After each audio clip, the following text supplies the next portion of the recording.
שלום, אני אדי לויטן, בן 65. נוצרה לי בעיה בעקבות איזשהו אירוע של רכיבת אופניים, אני משער, שפריצת דיסק, כאשר הגעתי למצב של שכיבה 100%, ללא אפשרות להסתובב מצד ימין לצד שמאל, ללא יכולת לרדת לשירותים, ולא הייתה לי יכולת תזוזה.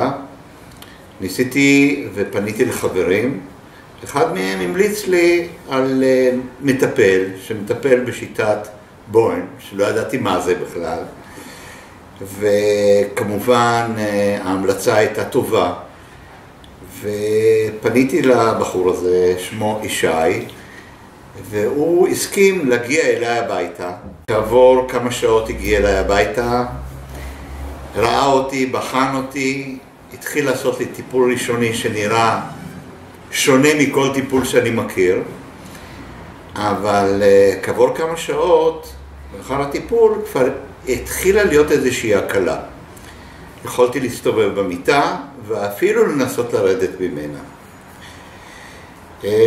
כך נוצרה ההיכרות שלי עם ישי, וקבענו לאחר כמה ימים, יומיים או שלושה, אני לא זוכר, שהוא יגיע אליי עוד הפעם, ומפעם לפעם ההקלה הייתה יותר קלה ויותר נוחה, כך שלטיפול השלישי כבר אני יכולתי להגיע אליו למרפאה שלו.